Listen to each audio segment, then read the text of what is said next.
नमस्कार मंडळी, जय शिवराय।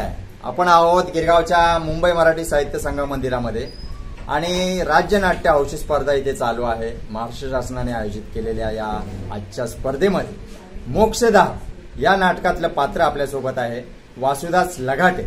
आपण लगाटेंशी बोलूया। लगाटे सर नमस्कार। नमस्कार, आपलं स्वागत आहे या मुलाखतीमध्ये। वासुदास लगाटेंचा नेमका काय रोल होता? तुमची लढाई कुठली होती? त्या कोर्टातल्या लढाईमध्ये तुम्ही जिंकलात का? काय सांगा। हे नाटक ज्यांच्यावरती आधारित आहे असे माननीय नारायण लव्हाटे यांनी यासाठी फार प्रयत्न केले होते, इच्छामरण मिळावं। आणि त्यांचा हा विषय घेऊन डॉक्टर सोमनाथ सोनवलकर यांनी हे नाटक लिहिलं मोक्षदाह या नावाने। आणि मग खरंच ते नाटक ज्यावेळी आमच्याकडे आलं आणि आमच्या सरांनी म्हणजे आमचे डायरेक्टर सुरेश गांगुर्डे सर यांनी ते वाचलं आणि त्यांना इतकं आवडलं की ते म्हणाले की या नाटकावरती आपण हा प्रयोग राज्य नाट्य स्पर्धासाठी करायचा। मग ते नाटक ज्यावेळी संहिता आम्ही वाचत गेलो त्याच्यातनं आम्हाला नारायण लव्हाटे यांची भूमिका कळत गेली। भले वासुदास लगाटे या नावाने ती भूमिका मी नाटकामध्ये सादर केली, पण त्यामागचे ज्यांचे परिश्रम होते ते नारायण लव्हाटे, त्यांचं खरोखरच कौतुक। कारण इतकी वर्ष ते अविरत त्या एका इच्छामरण या गोष्टीसाठी लढत होते। इच्छामरणाचा कायदा अजूनही पास झालेला नाही, म्हणजे सक्रिय इच्छामरणाबद्दल त्यांनी लढाई सुरू केली होती।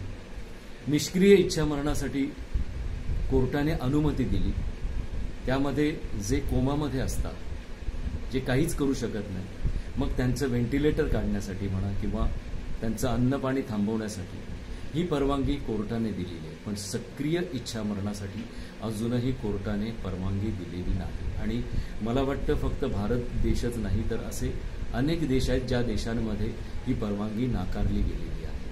कोर्ट त्या बाबतीत निर्णय देत नाही। पण एक गोष्ट मात्र महत्वाची होती की जे नारायण लव्हाटेंनी त्याच्यामध्ये प्रेरित केली होती की जी सोमनाथ सोनवलकर आमचे रायटर त्यांनी सांगितलं, त्याच्यामध्ये लिहिलं की इच्छामरण करताना आपलं जो अवयव दान हा जो एक प्रकार आहे तो अत्यंत महत्वाचा आहे। आजकाल आपण कोणीही आपलं मरण आल्यानंतर म्हणजे कोणीही नातेवाईक त्या माणसाचं अवयव दान करत नाही, त्या मृत झालेल्या व्यक्तीचं। पण खऱ्या अर्थाने राष्ट्राला ती गरज आहे की त्यातून अनेक जणांची जीव वाचू शकतात। तर त्यातनं हे मांडण्याचा प्रयत्न त्यांनी केला होता।